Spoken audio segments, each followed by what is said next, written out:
Welcome to our channel. So உங்களுக்கு இன்னொரு notification வந்திருக்கு. இப்போ தான் நம்ம ஒரு வீடியோ போட்டோம். ஸோ இந்தியன் ஓவர்சீஸ் பேங்க்கினுடைய லோக்கல் பேங்க் ஆஃபீஸர் விட்டுருந்துருக்காங்க. ஸோ சர்ப்ரைசிங்காக இருக்குது. ஏன் அப்படின்னா ஸோ நோட்டிஃபிகேஷனை ஃபுல்லாக பார்ப்போம். எவ்வளோ வேக்கன்சி இருக்குது, எக்ஸாம் பேட்டர்ன் என்ன, ஸோ எக்ஸ்பீரியன்ஸ் இருக்கா இல்லையான்றதை டீட்டெயில்டாக பார்ப்போம். ஸோ அது பார்த்து தெரிஞ்சுக்கோங்க. ஸோ எக்ஸாம் அப்ளை பண்ணுறதுக்கான டேட் அப்படின்னு பார்த்தீங்கன்னா நாளைக்கு தேதி 8th ஆகஸ்ட்லேருந்து 24th ஆகஸ்ட் வரைக்கும் இருக்குது. ஸோ ஒரு 250 வேகன்சி கொடுத்துருக்கிறதா அவங்களே மென்ஷன் பண்ணி கொடுத்துருக்காங்க. ஸோ அப்ளை பண்ணுறதுக்கான டேட் இருக்குது, ஃபீஸ் டீட்டெயில்ஸ், எக்ஸாம் பேட்டர்ன் எல்லாத்தையும் தெளிவாக பார்ப்போம். சரிங்களா? ஸோ க்ளோசிங் டேட் அவங்களே கொடுத்துட்டாங்க 24ஆம் தேதி இதே மாதம். சரிங்களா? ஓகே. ஸோ மொத்தமாக 4 ஸ்டேட்டில் மட்டும்தான் இந்த எக்ஸாம் கண்டக்ட் பண்ண போகிறாங்க. ஏன் அப்படின்னா ஒரு சவுத் பேஸ்டு பேங்க்னு சொல்லலாம். சரிங்களா? ஸோ இந்தியன் ஓவர்சீஸ் பேங்க்கினுடைய ஹெட் குவார்ட்டர்ஸை மறக்காமல் எல்லாரும் கீழே கமெண்ட் பண்ணுங்கள்.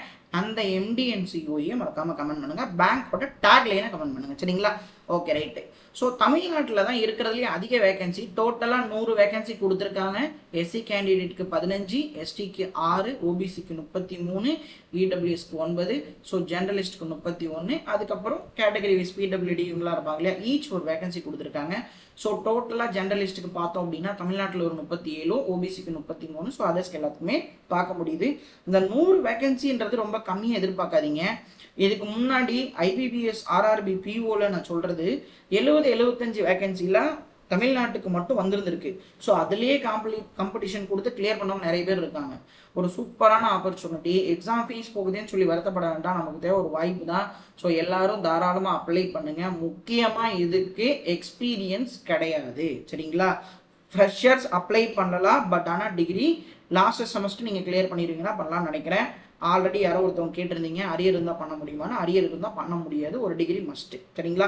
ஸோ ஓகே, ஃபுல் டீட்டெயில்ஸாக கீழே பார்ப்போம். ஸோ கர்நாடகாவுக்கு 50 வேகன்சி கொடுத்துருந்துருக்காங்க. ஸோ அதுக்கப்புறம் மகாராஷ்டிரா அண்ட் குஜராத். ஓகே, அவங்க 4 ஸ்டேட்டில் மட்டும் எங்களுக்கு வேக்கன்ட் இருக்குது, நாங்கள் போட்டுக்கிறோம்பா அப்படின்னு சொல்லி நோட்டிஃபிகேஷனை போட்டாங்க. Okay, right. எக்ஸாம் வந்து எல்லாம் வாரம் வரும்னு நினைக்கிறேன். ஐ திங்க் ஒரு நாள் விட்டு ஒரு நாள் போய் எழுதிட்டு இருப்பீங்க. ஸோ எலிஜிபிலிட்டி க்ரைட்டீரியா கொடுத்துருக்காங்க. ஸோ பெருசாக ஒன்றும் கிடையாது. ஸோ நீங்கள் ரீட் பண்ணி பார்த்துக்கோங்க. ஏதாவது சேஞ்சஸ் இருக்குது அப்படின்னா நான் சொல்லிடுறேன். சரிங்களா?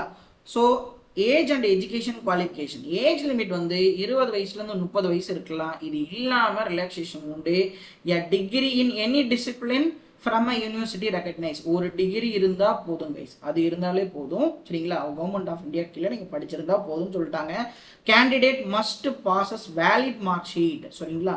ஸோ கண்டிப்பாக மார்க் ஷீட் வேணும். Degree certificate that he or she is a graduate on the day. சரிங்களா? நீங்கள் கண்டிப்பாக கிராஜுவேஷன் முடிச்சிருந்துருக்கணும் அப்படின்றதுல அவங்க தெளிவாக இருக்காங்க. ஒரு சில நோட்டிஃபிகேஷனில் லாஸ்ட் இயரும் அப்ளை பண்ணலாம் அப்படின்ற மாதிரி சொல்லுவாங்க. ஆனால் கிராஜுவேஷன் தான் வேணும்னு சொல்லிட்டாங்க. 30 வயசை நீங்கள் கடந்துட்டீங்க அப்படின்னா நீங்கள் எஸ்சி அண்ட் எஸ்டி கேண்டிடேட்ஸாக இருக்கீங்கன்னா 5 வருஷம் உங்களுக்கு ரிலாக்ஸேஷன் உண்டு. அதாவது 35 வயசு வரைக்கும் நீங்கள் எழுதிக்கலாம்.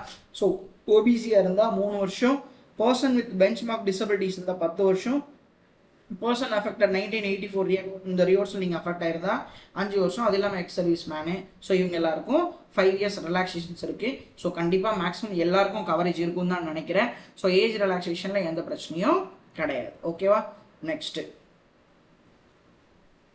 ஸோ தயவு செஞ்சு யூஸ் பண்ணிக்கோங்க. உங்களுக்கு நிறைய ஆப்பர்ச்சுனிட்டி இருக்குது. அது வேணுமா இது வேணுமா குழப்பத்தில் இருக்காதிங்க. நிறைய பேர் எஸ்பிஐ பிஓவே அப்ளை பண்ணலன்னு எனக்கு டெக்ஸ்ட் பண்ணுற யாருக்கும் நான் ரிப்ளை பண்ணவே விரும்பல. காம்படிஷன் வந்ததுக்கப்புறம் என்ன வேலை? சரிங்களா? அப்போது கண்டிப்பாக அப்ளை பண்ணணும்ல. எஸ்பிஐ பிஓலாம் கஷ்டமாக இருக்கும்னா படிக்கிறதும் கஷ்டம்தான். சரிங்களா? என்னோட ஒப்பீனியன் நான் சொல்கிறேன். ஒரு சிலருக்கு பிடிக்காது. நான் ஆனால் கிளரிக்கல் தான் அவனு இருப்பாங்க. பட் ஆனால் ட்ரை பண்ணணும்ல. எதுவுமே கிடைக்காம ஒருத்தர் லாஸ்ட் மினிட்ல நின்றுட்டு இருப்பான் இல்லையா, அவனை பார்க்கும்போது உங்களுக்கு அந்த வருத்தம் புரியாது. ஓகே, பே ஸ்கேல் வந்து எல்லாமே சூப்பரான பே ஸ்கேல் தான். ஒரு பிஓ லெவலுக்கான பே ஸ்கேல் இருக்கும். ஒர்க்கும் அந்தளவுக்கு இருக்கும். சரிங்களா? ஸோ அதில் எந்த சேஞ்சஸும் கிடையாது. ஸோ இது பேசிக் பே தான். 48,400 தான் அப்படின்னு கிடையாது. அரௌண்ட் உங்களுக்கு ஒரு 80K கிட்ட கிடைக்கும். சரிங்களா? 80K ப்ளஸ்ஸே கிடைக்கலாம். ஸோ நான் ஆவரேஜாக சொல்கிறேன், அப்ராக்சிமேட்டாக. ஸோ பாண்ட் அமௌண்ட் கொடுத்துருக்காங்க. ப்ரொபேஷன் பீரியட் நீங்கள் எந்த வேலைக்கு போனாலும் 2 வருஷம் ப்ரொபேஷன் பீரியட் உண்டு. ஸோ அதில் அந்த ப்ரொபேஷன் பீரியட்னா நிறைய பேருக்கு ஒரு வேலை அது வரைக்கும் டெம்பரரி. அப்படி கிடையாது. ஒரு நன்னடத்தைக்காக. ஸோ உங்கள் ப்ரொபேஷன் பீரியட் நீங்கள் பேங்க்கில் 2 இயர்ஸ் வந்து எந்த பிரச்சனையும் இல்லாமல் ஸோ நல்லா வேலை பார்க்கணும் அப்படின்ற ஒரு கண்டிஷனுக்காக தான் probation period. So bond amount உண்டு. நீ திடீர்னு பாஸ் பண்ணிட்டு ட்ரெயினில் போயிட்டு எனக்கு பிடிக்கல அப்படிலாம் சொல்ல முடியாது. So service minimum period of 3 வருஷமா நீ வேலை பார்த்துருந்துருக்கணும். 3 வருஷத்துக்குள்ள நீ குவிட் பண்ற அப்படின்னா 2 லட்ச ரூபாய் தொகையை அவங்களுக்கு நீ கொடுத்துட்டு வர பாண்டில் நீங்கள் கையெழுத்து போட்டுட்டு தான் வேலைக்கு சேர்ற மாதிரி இருக்கும். ஏன் அப்படின்னா கண்டிப்பாக எல்பிஓ என்பது ஒரு ஆஃபீஸர் லெவல் ப்ரெஷர் இருக்கும், டார்கெட்ஸ் இருக்கலாம். ஸோ நீங்கள் அந்த பிரான்ச்சையும் ஹேண்டில் பண்ணுற மாதிரி இருக்கும். இதெல்லாம் பொறுத்துக்கிட்டு நீங்கள் வேலை பார்த்து ஆகணும். வேலை பார்க்குறவங்களும் மனுஷன்னா அதை மறந்துடாதீங்க, சரிங்களா? ஸோ லீவு, ட்ராவல் அலவன்ஸ் இதெல்லாம் நீங்கள் கிளியர் பண்ணதுக்கு அப்புறம் அதெல்லாம் நமக்கு தேவையில்லை. ஸோ இங்கே பார்த்தீங்க அப்படின்னா ஒரே ஒரு எக்ஸாம், நோ ப்ரிலிம்ஸ், சரிங்களா? டைரக்ட் மெயின்ஸ் தான். ரீசனிங் அண்ட் கம்ப்யூட்டர் ஆப்டிடியூட்ல மொத்தம் 30 கொஸ்டினுக்கு 60 மார்க் கொடுத்துருக்கேன். ஸோ டியூரேஷன் 1 மணி நேரம், செக்ஷனல் டைமு, காம்போசிட் டைம் கிடையாது. General economics and banking awareness current அஃபேர்ஸில் 40 கொஸ்டினுக்கு 40 மார்க்கு. ஸோ அரை மணி நேரம் டைம் இருக்குது, போதுமான டைம். அரை மணி நேரத்தில் 40 கொஸ்டின் படிச்சிடலாம், சரிங்களா? டிஐ ஆப்டிடியூட்ல தான் டிஐன்னு சொல்லுவாங்க, கொஞ்சம் கஷ்டமான கண்டென்ட் தான் இருக்கும். 30 கொஸ்டின், இதுவும் 60 மார்க்கு, 1 மணி நேரம் டைம் கொடுக்குறாங்க. போனோம் இந்தியன் பேங்கோட டைம்னு நினைக்கிறேன், நிறைய டைம் இருக்குங்க. 1 ஹவர் அப்படின்றது சூப்பரான டைமு.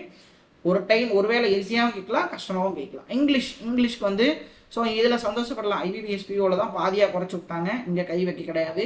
இங்கிலீஷ் யாருக்கெல்லாம் வருமோ இதை அற்புதமாக யூஸ் பண்ணலாம். ஸோ அரை மணி நேரம் டைம் இருக்குது. மொத்தமாக அந்த எக்ஸாம் 3 மணி நேரம் நடக்கும். 140 கொஸ்டினுக்கு 200 மதிப்பெண்களுக்கு எக்ஸாம் எழுதிங்க, சரிங்களா? ஸோ அப்ஜெக்டிவ் டைப் தான், 4 செக்ஷன் இருக்கும். 1/4 நெகட்டிவ், இது காமன் தான், இதில் எந்த சேஞ்சஸும் கிடையாது, ரைங்களா? ஓகே. ஸோ அதுக்கப்புறம் டேரெக்டாக இன்டர்வியூ தான் கைஸ், அதுக்கப்புறம் எதுவுமே கிடையாது. லாங்குவேஜ் ப்ரொஃபிஷியன்சி டெஸ்ட் இருக்குன்னு சொல்லிட்டாங்க. ஸோ நீங்கள் ஸ்டேட் மாற்றி அப்ளை பண்ணுறீங்க அப்படின்னா உங்களுக்கான ஸ்டேட் நீங்கள் அப்ளை பண்ணும்போது 10th or 12th mark sheet கண்டிப்பாக கேட்கும்னு தான் நினைக்கிறேன். ஏன்னா IPPS கீழெல்லாம் வருது. ஸோ கண்டிப்பாக லாங்குவேஜ் ப்ரொஃபிஷியன்சி டெஸ்ட்டில் நீங்கள் லோக்கல் லாங்குவேஜ் தெரிஞ்சவங்களா இருந்தால் பிரச்சனை கிடையாது. ஓகே, நெக்ஸ்ட் அடுத்து என்ன கொடுத்துருக்காங்க? ஓகே, ஃபீஸ் டீடைல்ஸ் கொடுத்துட்டாங்களா? இந்த வந்துருச்சு. ஃபீஸ் டீடைல்ஸில் SC ST PWD ஸோ இவங்களை மட்டும் இருக்கீங்க அப்படின்னா உங்களுக்கு ஒரு 175 ரூபா ஃபீஸ் வரும். ஸோ இன்க்ளூசிவ் GSTயோட சேர்த்து தான் 175 ரூபா. ஜென்ரல் EWS OBC ஸோ உங்களுக்கு 850 ரூபா ஃபீஸ் வரும், இதுவும் GSTயோட சேர்த்து தான். ஸோ இது ரெகுலராக IBPSல கலெக்ட் பண்ணக்கூடிய ஃபீஸ் அமௌண்ட் தான், சரிங்களா? ஸோ அப்போது கவலைப்பட தேவையில்லை, ஃபீஸில் எந்த சேஞ்சஸும் கிடையாது.